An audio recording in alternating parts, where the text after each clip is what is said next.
The rain had been falling on the same gray street for 3 days when Grace Holloway first saw the man who would unmake her life. It was 8:04 in the morning. She knew because she always knew. She had been counting minutes since she was a child, the way other people hummed. The buses hissed at the corner of Marlow and 9th, the gutters ran silver, and her 20 kindergartners came up the sidewalk in their slick yellow raincoats like a string of small lanterns. She stood at the gate the way she did every morning, calling them by name, touching the tops of their hooded heads as they passed. "Good morning, Theo. Good morning, Lucia. There's my Daniel." And that was when she felt it, the particular weight of being watched. He stood across the street beside the shuttered laundromat, in a black wool coat that the rain had soaked through at the shoulders. He had not bothered with an umbrella, though one hung from his hand closed as if he had forgotten he was carrying it. He was tall in a way that made the doorway behind him look small. He did not move. He did not check his phone, or look at his watch, or do any of the 1,000 restless things people do when they are simply waiting. He only watched the children file through her gate, one small yellow coat at a time, and his face held nothing at all. Grace had spent her whole life learning to read the temperature of a room before she walked into it. Her mother had taught her that, look at the hands. Gracie, the mouth lies, but the hands never do. And so she looked at his hands, and his hands were perfectly still, and somehow that was worse than anything they could have been doing. She got every child inside. She counted them twice. When she looked back, he was gone. What Grace did not see, what she could not have seen, because her eyes were on her children and the man across the street and the slick of the road between them, was the second man. He had been there too that morning, down by the chain-link fence at the far end of the playground, in a delivery uniform that didn't match any service that ran on Marlow Street, a clipboard in his hands that he never once wrote on. He had been there the previous 2 mornings as well, drifting closer to the gap in the fence where the latch hung loose. And both of those mornings, somewhere between 8:09 and 8:11, after the man in the black coat had finished watching and turned away, 2 other figures had come up quietly behind the man in the delivery uniform, said something low into his ear, and walked him to a car idling at the curb with its wipers off in the rain. He never came back, neither did the next one. Grace would not learn about any of that for a long time. All she knew that first gray morning was that a silent man with dead eyes had stood across the street and watched her children, and that her stomach had gone to ice, and that she was not going to let it happen twice. She did everything right. That was the part that would torment her later, that she had done everything a careful woman is supposed to do. She filed a report with the non-emergency line that afternoon, gave the dispatcher a description so precise, the woman asked if Grace was in law enforcement. She emailed the principal, who forwarded it to the district, which forwarded it to a folder.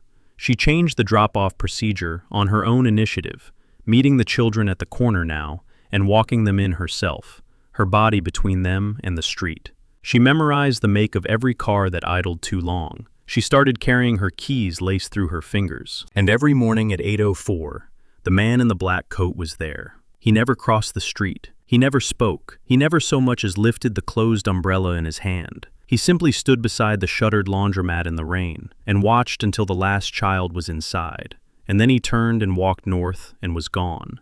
And Grace would stand at the gate with her heart going like a fist on a door, hating him with a purity that frightened her. On the 4th morning, she called the police while he stood there. "He's here now," she said. "He's across the street.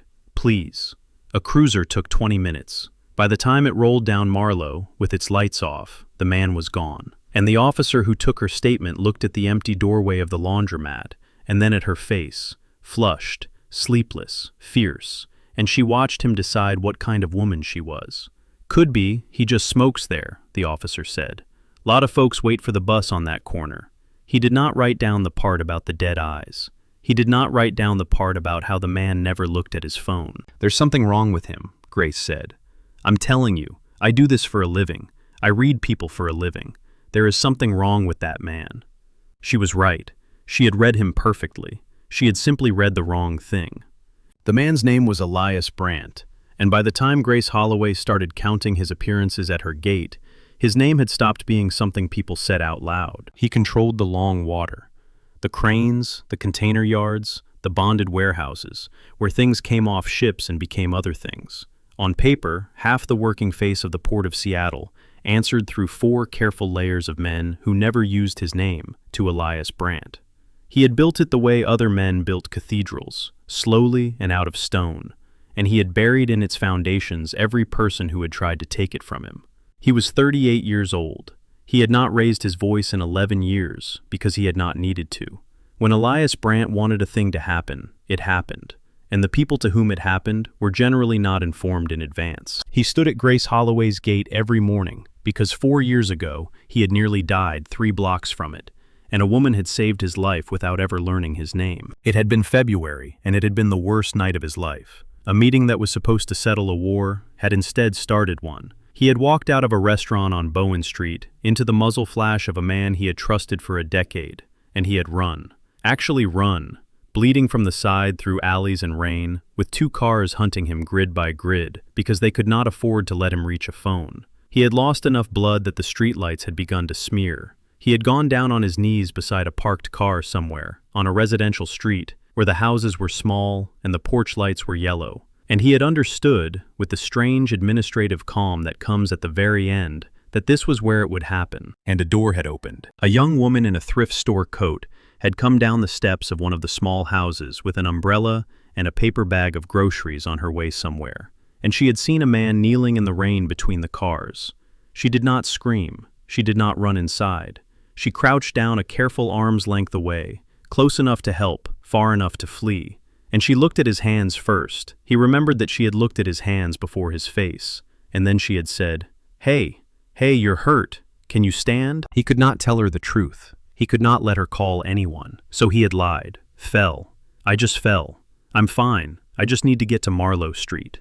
And she had looked at him for a long moment, with eyes that he could see did not believe a word of it. And then she had decided, the way some people simply decide, to help him anyway. She had taken off her own coat and pressed it against his side where the dark was spreading. She had given him directions to Marlowe in a low, steady voice, and walked him to the corner with her thin arm under his, and the rain coming down on both of them. And at the corner, a black car had finally found him. One of his, this time, one of his own men, nearly weeping with relief. And she had stepped back as the door opened, and the large men came out, and Elias had watched the fear arrive on her face at last. The understanding that she had just helped something she did not understand, and she had not run. She had stood her ground in the rain and said to him, "Get to a hospital, promise me." And then the car door had closed, and he had never said thank you, and he had spent 2 days in a bed in a house with no address, learning who had betrayed him, and beginning methodically to take the world apart and put it back together in his own hands. He had found her, of course. It took his people 9 days.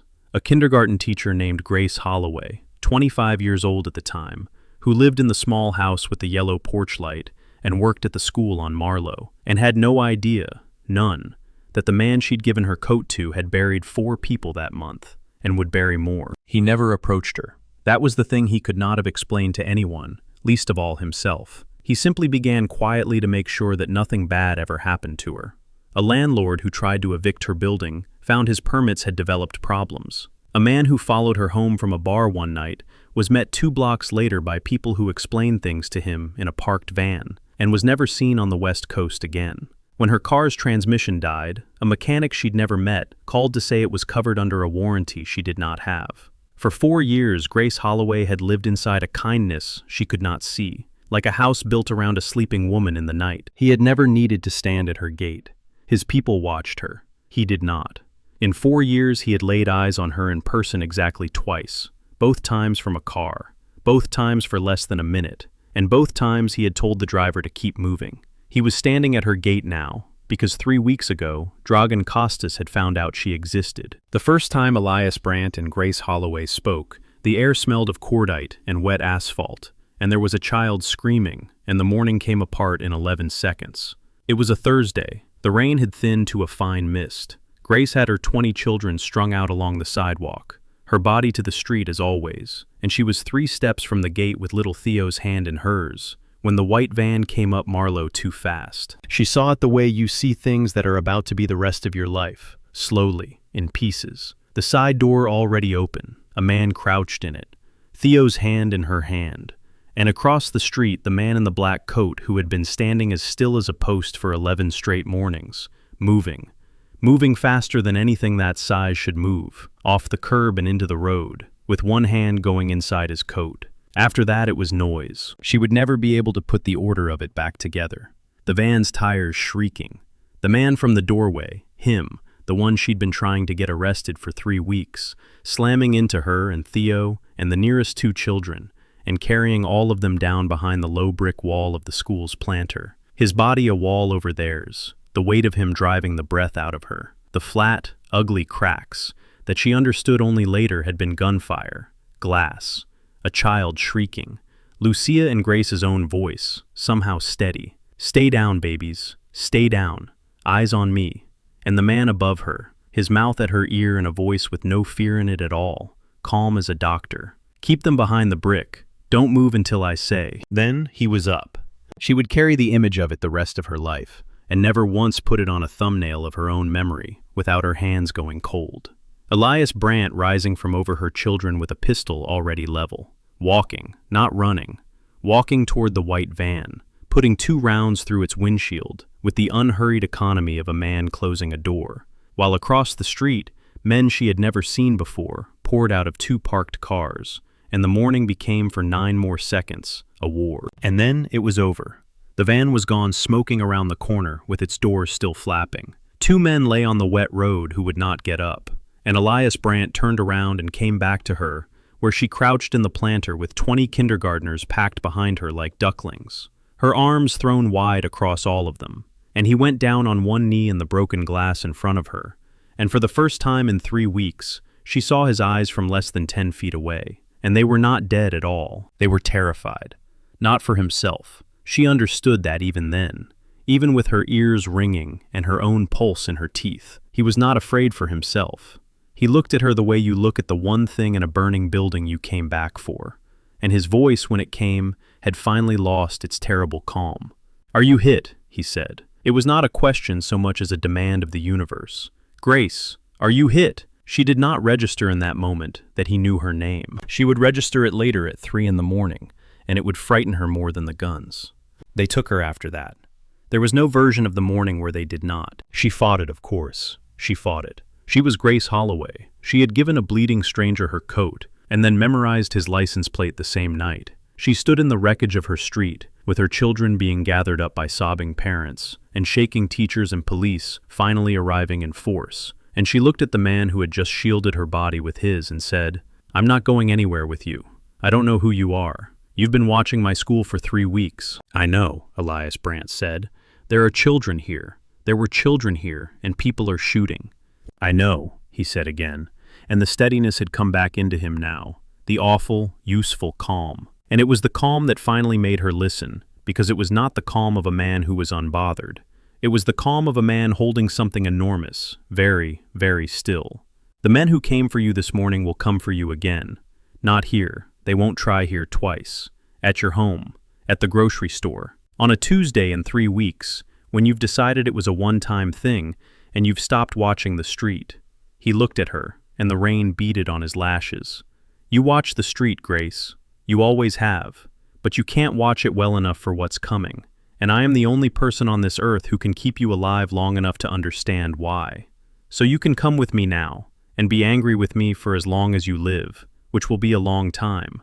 Or you can stay, and be right, and be dead by the end of the month." Behind him, half out of her sight, 2 of his men were quietly walking a third man toward a car, a man in a delivery uniform, a clipboard still absurdly in his hand, who had been standing at the far end of her playground fence when the shooting started, and who had not, she realized, run away from the gunfire like everyone else.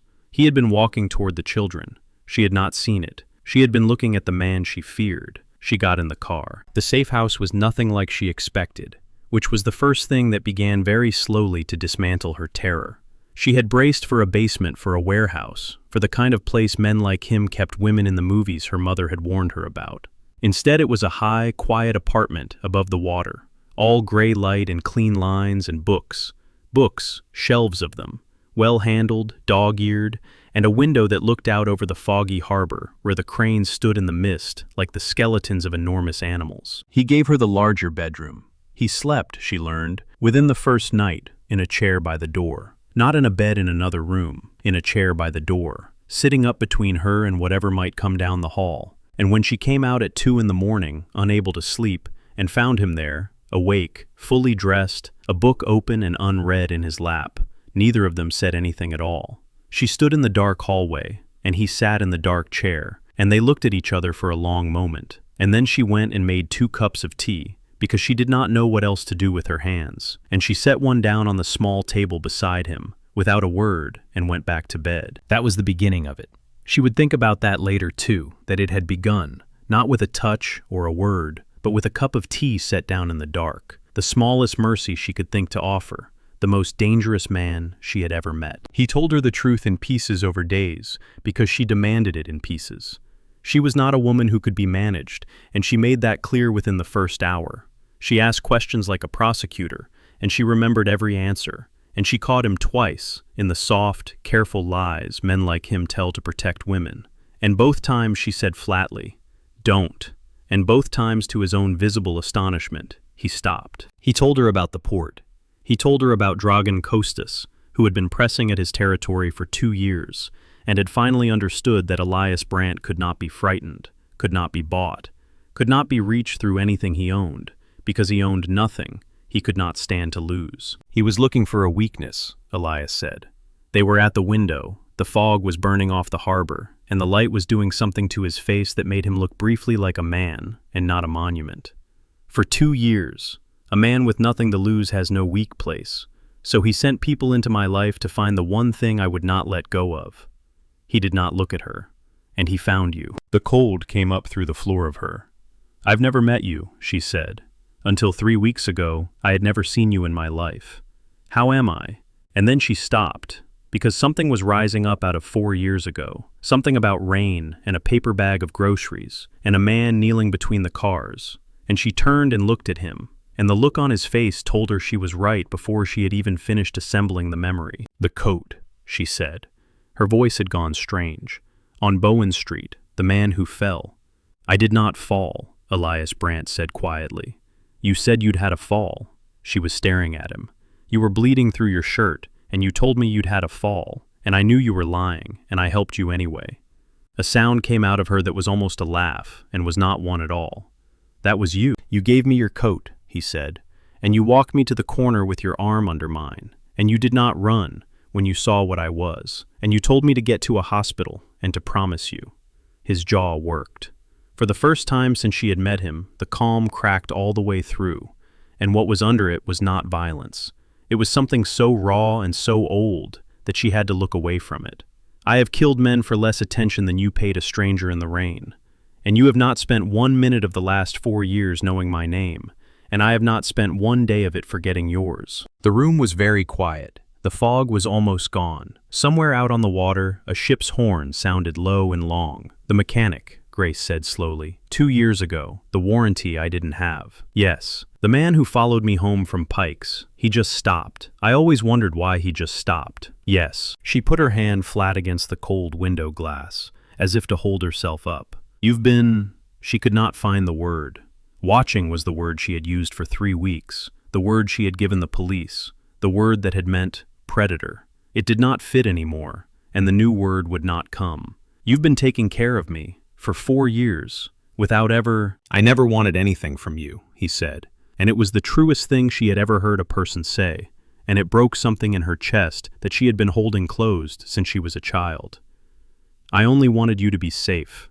I did not need you to know." She turned from the window and looked at this man, this terrible, feared man, who slept in a chair by her door and kept books with broken spines, and had stood in the road and walked toward the guns so that her children could live. And she found that she was crying, and that she did not entirely know why, and that the not knowing was the most dangerous thing that had happened to her yet. The days bent. That was the only way she could describe it afterward, that time in the apartment above the water stopped behaving the way time behaved. She made him talk. She made him eat, which his people apparently could not do. And the first time she set a plate down in front of him and stood over him with her arms crossed. Until he picked up the fork, one of his men in the hall made a sound like a man who had seen a comet. She read his books and argued with him about them fiercely late into the night, and discovered that under the granite there was a mind as quick and as hungry as her own, and twice as lonely. She learned that he had read every one of those books in the 4 years he had been quietly keeping her alive,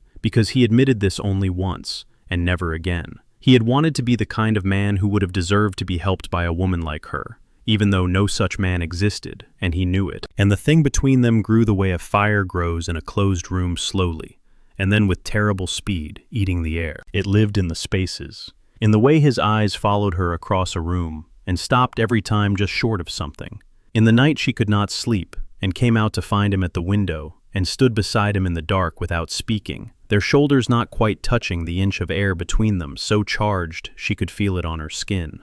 Once she reached to take a cup from his hand, and his fingers were there, and neither of them moved, neither of them breathed. The cup suspended between 4 still hands, and he looked at her mouth, and then, with an effort, she could physically see a discipline that cost him visible blood. He let go of the cup and stepped back, and said in a voice that was not quite level, "You should sleep." He would not touch her. She understood it slowly, that he had built a wall around her years ago, and would not be the one to breach it, that he had decided, in some locked room of himself, that he would die before he became one more dangerous thing in her life. He shielded her from everything, including himself, and it was driving her by the 8th day very close to out of her mind.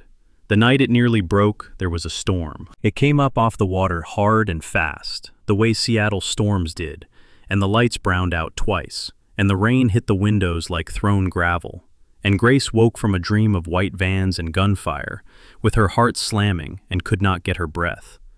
She came down the hall, and he was already up. He was always already up, standing at the black streaming window with the storm behind him. And when he turned and saw her face, he crossed the room before he could stop himself, and took her by the shoulders, and his hands, those hands she had read on the first morning. Those perfectly still hands were not still now. "You're all right," he said. "You're safe. You're here. Breathe with me." And she did. She stood in the stormlight, with this man's hands on her shoulders, and she matched her breath to the slow, deliberate rise and fall of his chest, until the slamming in her ribs eased, and somewhere in the middle of it, the breathing became the only thing in the world, and they were standing very close, and his thumb had moved without his permission along the line of her collarbone, and the storm threw the whole sky white outside the glass. "Elias?" she said. It was the first time she had ever said his name out loud, and she watched it go through him like a current. "Don't," he said, and it was the same word she had thrown at him in their first hour. Don't. But his meant the opposite of hers. His meant, if you ask me, I will not be able to refuse you, and you have no idea what it costs me to be refusable. Grace, if this is fear, if this is only the storm and the fear, and tomorrow it's gone, I will have taken something from you that I spent 4 years making sure no one could take. I would rather—" "It isn't the storm," she said. He shut his eyes. "Look at me," she said, and he was a man whom an entire city looked away from, and he opened his eyes and looked at her. "I read people for a living. I read you on a sidewalk 3 weeks ago, and I got it completely wrong, because the one thing I couldn't read was a man standing between me and a bullet, because he loved me and didn't want me to know. So don't tell me what I feel. I've been getting paid to know what's real in a room since before you ever bled on my street." Her hand came up and rested flat against his chest, over the slow, hard knocking of his heart. "This is real. I'm not afraid of you, Elias. I'm afraid of how much I'm not afraid of you." And the wall came down. He kissed her the way a man drinks, who has been 4 years in a desert, and never once allowed himself to admit he was thirsty. Carefully at first, as if she might be a thing he could break, and then not carefully at all. And the storm hammered the glass, and for the length of that kiss, neither of them was a teacher or a monster or a target or a weakness. They were just 2 people who had each in their own way spent a lifetime watching the street, and had finally found the one person they did not have to watch. It could not last. Of course it could not last. They both knew, even with their mouths together and the rain coming down, that somewhere out in the dark, Dragon Costas was still alive and still patient, and still wanted more than he wanted territory to watch the great Elias Brandt break in public, where the whole city could see. What they did not know, what only the audience knew, because the betrayal had been seeded 3 scenes ago, in a glance neither of them caught, was that the man who would tell Costas exactly where to find them was already inside Elias's own circle, and had already made the call. The betrayal had a name, and the name was Tomas, and he had stood in Elias Brandt's shadow for 9 years. He had been there on Bowen Street 4 years ago. He had been one of the men who came out of the black car at the corner, nearly weeping with relief, and he had watched his boss, his cold, untouchable, perfect boss, stare back at a thin young woman in the rain, like a man looking at the last light he would ever see. And Tomas had understood in that moment something that took Dragan Kostas 2 more years and a fortune to figure out, that Elias Brandt had a weak place after all.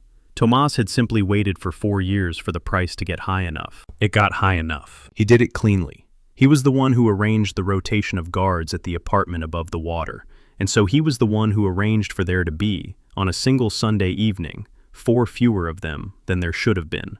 He was the one who told Dragan Kostas that the great man would be at the old St. Bridget's Church on the South Bluff that night, a deconsecrated wreck Elias used for the meetings that could not happen anywhere with a record, and that he would bring the woman because by now he could not be made to leave her anywhere he could not see her. He was right about that. That was the terrible thing about a good betrayal.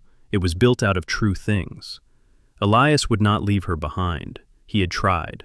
She had refused flatly in the way he had learned not to argue with, and so on the night the world came for them, Grace Holloway was standing in the broken nave of a church that smelled of rain and old stone and pigeons, watching the man she had come to love conduct in low, even tones the kind of conversation that decided who lived. The doors came open with the sound of the end of something. She would remember it in the same broken pieces as the morning at the gate, but slower, because there was no van this time, no 11 seconds. This was a thing that unfolded, that had been staged, and that was the cruelty of it, because Dragan Kostas had not come to kill Elias Brandt quickly. He had come to do it the way you do a thing you have waited 2 years for. He came in through the great doors with 11 men, and the unhurried smile of a man arriving at a play he has produced himself. And he looked at Grace, standing in the candlelight by the ruined altar, and he said to Elias in a voice that carried up into the broken rafters, "There she is. The whole port could not move you. 2 years, Elias, and it was a school teacher." What happened next happened because of the candles. Elias had a habit, Grace had noticed it in the apartment. The books, the deliberate hands of knowing precisely where everything in a room was at all times. He knew where every one of Kostas's men stood. He knew where the side door was behind the altar that led down to the old crypt stairs. And he knew where the candles were, the dozens of them his people had set in the nave, because the church had no power. And in the half-second after Dragan Kostas said it was a school teacher, Elias Brandt did 3 things so fast that the audience would have to watch it twice. He shot out the 2 nearest light sources. He threw Grace bodily through the side door behind the altar, and he turned in the sudden plunging dark to face 11 men alone, so that for the 3 seconds it took them to find their targets in the black, every one of them would be aiming at the place where he was, and not at the door where she had gone. The church became muzzle flash and stone scream, and the high, stupid panic of pigeons. Grace on the crypt stairs on her hands and knees in the dark, with her ears full of the gunfire, did the bravest and stupidest thing she would ever do, which was to turn around and crawl back. She would never be able to explain it. She had spent her whole life watching the street, calculating the exits, keeping her body between the danger and the children. And she found in the doorway of that church that she could not be a person who watched the man she loved die from the safety of a stairwell. She got to the altar in the strobing dark, and she got her hands on a fallen candelabra, heavy iron. And when one of Kostas's men came around the stone with his gun up and his back to her, she swung it with everything she had, the way her mother had taught her to swing at the world, if the world ever came. And he went down. It was enough. It was the half-second of disorder that turned a slaughter into a fight. Elias's own men, the 4 Tomas, had not been able to remove the 4 who were loyal, all the way to the floor, used it in the dark, and 3 minutes later, the church was quiet, except for the rain coming through the broken roof, and the pigeons resettling in the rafters, and the sound, terrible and small, of a man trying to breathe through a wound in his chest. It was Elias. She found him against the base of the altar, with his hand pressed to his side, and the dark spreading between his fingers. Exactly the symmetry of it would break her later, exactly as she had found him 4 years ago between the parked cars in the rain. And this time there was no lie about a fall. This time he looked up at her with the candlelight guttering on his gray face, and he said in a voice gone thin, the only foolish thing she ever heard him say, "Get to the door. Promise me." "No," Grace Holloway said. She was already down on her knees in his blood, already tearing her own coat off, her coat again, always her coat, already pressing it to the wound with the flat, hard pressure she had learned at 25 on Bowen Street. Her face, fierce and wet, and absolutely without fear because she had finally found the bottom of her fear, and there was nothing under it but love. "No, you don't get to do that. You gave me a promise 4 years ago and you kept it. You stubborn, impossible man. You got to the hospital and you lived, and now you're going to keep it again. You're going to live. Look at me, eyes on me." Her voice cracked clean down the middle and held. "Stay with me, Elias, stay." And somewhere behind her the side door came open, and the last of Dragan Kostas's men came through it, with his gun rising toward her unprotected back, and was met by a single shot from the dark, from a man in the doorway, who had walked all the way down from the apartment above the water, on his own 2 feet, because he had finally understood 3 hours too late what Tomas had done, and had come to die undoing it. His name does not matter. He was loyal. He paid for the disloyalty of another man with the only thing he had. He bought them the last 60 seconds. The ambulances Elias Brandt's people summoned did not look like ambulances, and did not go to a hospital with a record, but they came fast, and they were good, and Grace Holloway rode in the back of one, with her bloody hands locked around the hand of the most dangerous man in the city, telling him over and over, in the steady low voice she had used on a stranger in the rain 4 years before, that he was not allowed to leave her, that he had promised that she would never forgive him, that she loved him. She said it for the first time there, in the back of a car that was not an ambulance, with his blood drying on her arms. "I love you, you idiot. You stood at my gate for 3 weeks and let me hate you. I love you. Stay." He stayed. Dragan Kostas did not live out the month. Grace never asked how. There were things she had decided somewhere in that church that she did not need to know, and that was the bargain she made with herself, and with him, and with the life she had chosen. With her eyes wide open, she would know him completely as a man, and she would not require him to make her a witness to what he was as a king. He did not lie to her about it. She did not ask him to perform an innocence neither of them believed in. That was the truth at the bottom of the thing between them, that she had read him correctly on the very first morning, that there was something wrong with him, something dangerous and cold, and capable of terrible things, and that she had decided to love him anyway, fully, the way she did everything, with both eyes open and counting. Tomas she did ask about once. Elias was a long time answering, and when he did, he only said, "He won't be at your gate again," and she understood that to be the whole of it, and she let it lie. He recovered slowly in the apartment above the water, and she was there for all of it, because the district had quietly been told that one of its kindergarten teachers had survived a terrorist attack on her school and would be taking leave, and because she had discovered in herself, to her own faint astonishment, that she could not be made to leave him any more than he could be made to leave her. They were, it turned out, the same kind of broken, in exactly opposite directions, and the breaks fit. She went back to teaching in the end. He never tried to stop her. He would not have dared, and he did not want to. She stood at a different gate now, at a different school, in a better neighborhood, and the small house with the yellow porch light had been sold to someone who would never know its history. And every morning, at 8:04, across the street in a black wool coat that the rain soaked through at the shoulders, a tall man stood and watched her children file in, one small yellow coat at a time, his face holding nothing at all to anyone who did not know how to read it. But Grace Holloway knew how to read it now. She had always known how to read the street.